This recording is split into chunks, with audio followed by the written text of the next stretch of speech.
క్రీస్తునాథుని యందు ప్రియ దేవుని బిడ్డలారా, నేటి సువార్త పట్టణంలో యేసు ప్రభు ద్రాక్ష తోటను ఉపయోగించి ఒక ఉపమానమును తెలియజేస్తున్నారు. యజమానుడు ద్రాక్ష తోటను కౌలు రైతులకు ఇచ్చి వేరే దేశమునకు వెళ్తాడు. మరలా యజమానులు తిరిగి వచ్చి పంట సమీపంలో ఉన్నప్పుడు ఆ కౌలుదారులకు దగ్గరకు తన సేవకులను పంపిస్తారు. ఒక సేవకులను పంపించినప్పుడు అతనిని కొట్టి పంపివేస్తారు.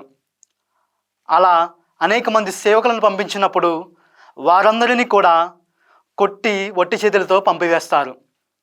చివరికి తన కుమారుణ్ణి పంపిస్తాడు, అతని మాటను ఆలకిస్తారని. కానీ యేసు ప్రభుని కూడా కొట్టి సిలువ వేయించి మరణానికి గురి చేస్తారు. క్రీస్తునాథుని యందు ప్రియ దేవుని బిడ్డలారా, మనం తెలుసుకోవాల్సినటువంటి ఈ ఉపమానం ద్వారా ద్రాక్ష తోట దేవుని రాజ్యము, యజమాని దేవుడు, సేవకులు ప్రవక్తలు, కౌలుదారులు నాయకత్వం వహించిన దేవుని ప్రజలకు, ప్రియమైన కుమారుడు యేసు ప్రభు. దేవుడు అనేక విధాలుగా మన దగ్గరికి ప్రవక్తలను మరియు గురువులను, కన్యస్త్రీలను, మన తోటి సహోదరుల ద్వారా మనతో మాట్లాడతారు.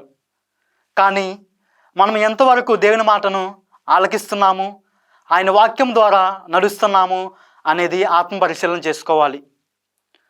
ప్రియ దేవుని బిడ్డలారా, మనము ఎల్లప్పుడూ దేవుని వాక్యాన్ని వినడానికి విశ్వాసంతో ముందడుగు వేయాలి.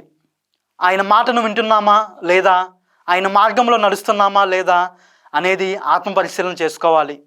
అదే విధముగా దేవుని కుమారుడు యేసు ప్రభుని, తన ఏకైక కుమారుని మన దగ్గరికి పంపించినప్పుడు మనం ఎంతవరకు ఆయనను స్వీకరిస్తున్నాము అనేది మనం ఆత్మ పరిశీలన చేసుకోవాలి. కావున ప్రియ దేవుని బిడ్డలారా, నేటి సువార్త ప్రకటనలో మనము దేవుని వాక్యాన్ని మరియు ఆయన స్వరాన్ని ఆలకించడానికి ఆ పరిశుద్ధాత్మ సర్వేశ్వరుని సహాయం అనుగ్రహించమని ఆ దేవాదేవునికి ప్రార్థించుదాం.